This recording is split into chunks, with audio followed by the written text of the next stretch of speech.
और अब बात करेंगे भानु प्रतापपुर के संग्राम की। जी हां, अब कुछ ही देर बचा हुआ है वक्त, जो कि काउंटिंग के लिए शुरू होने के लिए, और उसके बाद काउंटिंग शुरू हो जाएगी। पहले जो मतपत्र हैं उनकी काउंटिंग होगी, जो पोस्टल वोट होते हैं उनकी काउंटिंग होगी, और उसके बाद जाकर जो मुख्य मतपत्र होते हैं उसकी दिशा में काउंटिंग शुरू की जाएगी। हमारे साथ अधिक जानकारी के लिए जीवानंद हल्दर हमारे संवाददाता भी जुड़े हुए हैं। जीवानंद, किस तरह का उत्साह है, किस तरह की तैयारियां हैं, क्योंकि निर्वाचन आयोग ने भी इस बार खास तौर पर तैयारियां की है। जी, निश्चित रूप से देखिए, ये तमाम जो चुनाव की प्रक्रिया का तो जानकारी हम देंगे ही, लेकिन इससे पहले हमारे साथ बने हैं यहाँ के जो विधायक शिशुपाल सोरेन जी, उनके साथ बहुत सारे सवाल जवाब आपने पहले भी किए हैं और अभी भी हम उसके साथ कुछ जानकारी हम लेना चाहेंगे, क्योंकि ये जो भानु प्रतापपुर के चुनाव हुई है आज के जो परिणाम आने वाले हैं, हालांकि ये 2023 की सेमीफाइनल माना जाता है और इसी चुनाव में हार जीत का को लेकर आगामी 2023 में जो चुनाव होगी उसको समीकरण तय होगी। तो इससे पहले हम जानने की कोशिश करेंगे शिशुपाल जी, लंबे चर्चा आपके साथ हुई है और एक बात जो सामने आई है, जो कल जो पूर्व भाजपा के जो मंत्री केदार कश्यप जी ने एक बयान दिया है कि जो कवासी लखमा जी है एक बयान दिया था कि 2 दिसंबर तक के आरक्षण लागू हो जाएगी, नहीं तो मैं पद से इस्तीफा दूंगा। इसी बयान को लेकर कल उन्होंने एक बयान दिया है कि अगर कवासी लखमा जी असली माँ के बेटे हैं या असली बाप के बेटे हैं तो अपने पद से इस्तीफा दे देना चाहिए। इस बयान को किस तरह देखते हैं आप? ये बयान कहीं भी उचित नहीं है, क्योंकि राजनीति में आरोप प्रत्यारोप के दौर चलते रहते हैं, पर ये जो प्रक्रिया है ये प्रजातंत्र के लिए अच्छा भी है, किंतु जब ये आरोप प्रत्यारोप जब व्यक्तिगत और एक लांछन की श्रेणी में आ जाता है, जब व्यक्ति की गरिमा पे ठेस पहुंचता है, तो इसको कभी भी अच्छा नहीं कहा जा सकता। और मैं दोनों ही नेताओं का कद्र करता हूं, दोनों ही हमारे ट्राइबल समाज के बड़े विद्वान नेता माने जाते हैं। और ये जो बलिराम कश्यप के सुपुत्र हैं, बलिराम कश्यप जी बहुत ही संस्कारवान हमारे नेता थे। मैं तो ये चाहूंगा कि अगर आप में थोड़ा सा भी संस्कार होगा, खासकर केदार कश्यप भाई को कहना चाहूंगा, तो सार्वजनिक रूप से इसको माफी मांगे, क्योंकि ये मैं समझता हूं कि नीतिगत बातों से लेकर एक सैद्धांतिक बातों से लेकर किसी व्यक्ति की गरिमा को ठेस पहुंचाने की ये जो बात कही है, और मैं समझता हूं कि माफी मांग लेने से आदमी का बड़प्पन बढ़ता है। एक अंतिम सवाल है कि जिस तरह से चुनाव परिणाम आने वाले हैं और इस चुनाव परिणाम आने से पहले जो अकबर कुर्राम जो सर्व आदिवासी समाज से खड़े हुए हैं, जबकि ये माना जाता है कि जो आदिवासी वोट है वो कांग्रेस के परंपरागत वोट है, और अगर इस प्रकार के सर्व आदिवासी समाज अगर चुनाव मैदान में है तो कितना इफेक्ट पड़ेगी, कितनी कम हो सकता है वोट संख्या, या जीत के लिए कितनी मशक्कत करनी पड़ सकती है कांग्रेस को?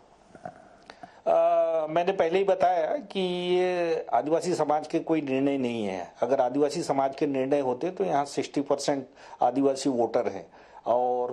अगर ये सब लोग अगर एक तरफा वोट दें, अगर जैसा ये कहते जा रहे हैं कि आदिवासी समाज का प्रत्याशी है, अगर आदिवासी समाज का प्रत्याशी होगा तो 60% वोट उनको मिलेगा,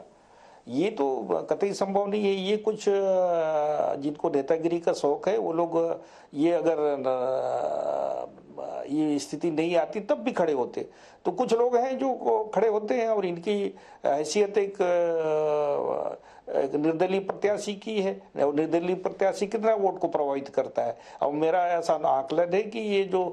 कसम वसम खिला के थोड़ा बहुत जो कुछ हमारे आदिवासी समाज को जो बरगलाने का कोशिश की है, उससे जीवानंद, एक सवाल मेरी तरफ से भी पूछिए जरा, कि जिस तरह से हमने देखा कि बीजेपी के जो प्रत्याशी है ब्रह्मानंद नेताम, उनकी गिरफ्तारी तक की बात पहुंच गई थी, चुनाव खत्म हुआ, वोटिंग खत्म हुई, उसके ठीक बाद पुलिस वहां पहुंचती है, और इसकी जो टाइमिंग है, जिस तरह से इस केस को सामने लाया गया, इसको लेकर लगातार विपक्ष हमलावर है। क्या इस बात का प्रभाव पड़ता हुआ दिखाई नहीं दे रहा है?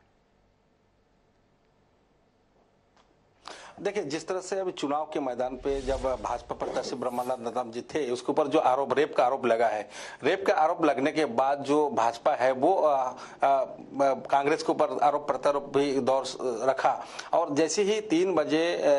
चुनाव खत्म हुआ है और उसी वक्त ब्रह्मानंद नेताम जी को गिरफ्तार कर लिया झारखंड पुलिस। तो ये जो पूरा चुनाव प्रक्रिया में उनके ऊपर आरोप लगना, उनको गिरफ्तार करना, तो कितना प्रभाव पड़ सकता है, कितने लाभ मिल सकते हैं इसका कांग्रेस को? सवाल लाभ हानि के नहीं है। हम किसी भी इस तरह की घटना को लाभ हानि से नहीं दिखते, क्योंकि भारतीय संविधान में या भारतीय विधान अपना जो न्यायिक प्रक्रिया में जो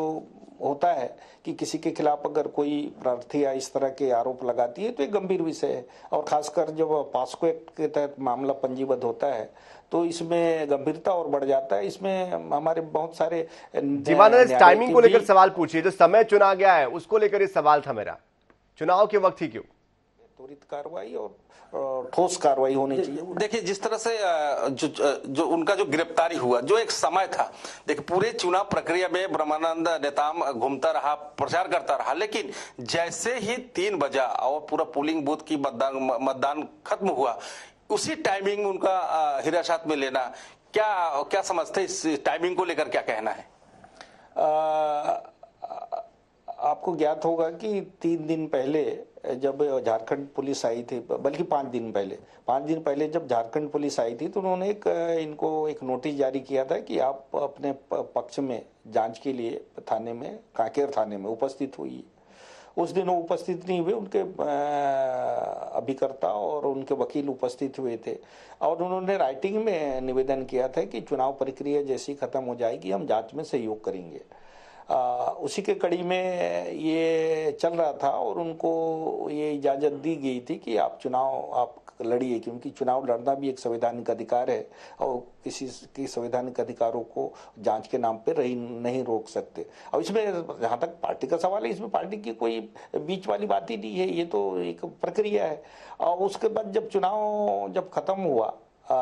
लगभग 3 बजे के लगभग, उस बीच ये खबर आई कि न्यायालय ने एक आदेश पारित किया है। उन्होंने कहा कि उसके साथ आप जोर जबरदस्ती नहीं करेंगे, और अंग्रेजी में अगर कहें तो उन्होंने आदेश में ये था कि meanwhile coercive action not to be taken till next date. इसका मतलब ये है कि आप जो जबरदस्ती उससे नहीं करेंगे, मतलब लेकिन जीवानंद, जिस तरह से 2019 का जो मामला है 2022 में लाना और उसके बाद उस पर कार्रवाई की बात करना, और बीजेपी तो साफ ये कह रही है कि जिस तरह से झारखंड सरकार के जो मुख्यमंत्री है हेमंत सोरेन, उनसे जो रिश्ते हैं मुख्यमंत्री के, जिस तरह की उनकी प्रगाढ़ता है, उसकी वजह से जानबूझकर इस तरह से 2019 के केस को इस चुनाव के बीच में लाया गया, बदनाम करने की कोशिश की गई है, इसको भुनाने की कोशिश की गई है, राजनीतिक तौर पर लाभ लेने की कोशिश हुई है। देखिए जिस तरह से भाजपा ने आरोप लगा रहे हैं कि जो झारखंड के जो मुख्यमंत्री है वो छत्तीसगढ़ के मुख्यमंत्री का मित्र है, कहीं ना कहीं इस चुनाव में लाभ लेने के लिए इस प्रकार की गिरफ्तारी का ऑर्डर निकाला गया और इस प्रकार गिरफ्तार हुई है, इस पर क्या कहना आपकी? ये बिल्कुल ही आधारहीन बातें हैं, और ये जांच जब चलता है तो एक कड़ी दर कड़ी मिलते जाता है। ये लेकिन मामला तो 2003 साल पुराना है, तो 3 साल पुराना मामला अब अचानक इस प्रकार के आना, तो कहीं ना कहीं भाजपा ने आरोप लगाना लाजमी है कि अब 3 साल पुराना जो मामला है वो चुनाव के समय इसको ओपन किया गया है, तो कहीं भारत की जो भाजपा है वो आरोप लगा सकते, उसका लाजमी है, इस पर क्या कहना है? जांच प्रक्रिया में जैसे जैसे साक्ष्य मिलते हैं उस हिसाब से होता है, वो हमारे कहने से या मित्रता होने से ये बात नहीं होती। सबको मालूम है कि ये जब 2019 में जब मामला दर्ज हुआ जमशेदपुर के टेलको थाने में, तो उस समय जांच प्रक्रिया में रहता है, जैसे जैसे नाम आते जाता है वैसे वैसे कार्रवाई होती जाती है। ये अगर देखें कि 2019 में जब जांच शुरू हुआ तो जैसे जैसे साक्ष्य मिलते गए वैसे वैसे कार्रवाई होती गई। जब ये बात ऐसा अपन कहें कि अगर चुनाव नहीं होता या चुनाव होता भी तो अगर ये ब्रह्मानंद अगर नहीं होते ये प्रत्याशी, तो क्या ये नहीं होता कार्रवाई? इसके साथ और भी सहअभियुक्त हैं, वो सबके तलाश के लिए यहाँ ये आया था। जब यहाँ जब हुआ कि इसमें छत्तीसगढ़ के 1 से ज़्यादा जब हैं तो उन्होंने कार्रवाई शुरू की, और इसको बीजेपी को तो एक बहाना चाहिए, वो उसका निश्चित हार है, आप देख लेंगे बहुत दूर नहीं है। अब उस संबंध में हम ज्यादा बात नहीं करेंगे। तो निश्चित रूप से देखिए ये शिशुपाल सोरेन जो विधायक के पूर्व IAS अधिकारी भी रहे हैं, तो उनका साफ तौर पे कहना है कि जो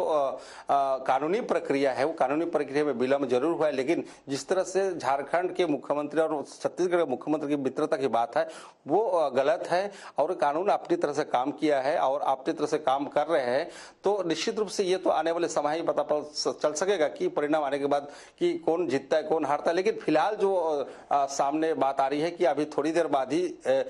मतगणना शुरू हो जाएगी और मतगणना के बाद करीबन 10 बजे के बाद से रुझान भी आना शुरू हो जाएगा। तो कुल मिला के यहाँ के जो चुनाव हुआ है, चुनाव में जिस प्रकार त्रिकोणीय संघर्ष सामने आया है और जहां पर भाजपा ने अपना दावा जीत का दावा कर रहे हैं, वही कांग्रेस ने भी अपना जीत का दावा कर रहा है और वही आदिवासी के जो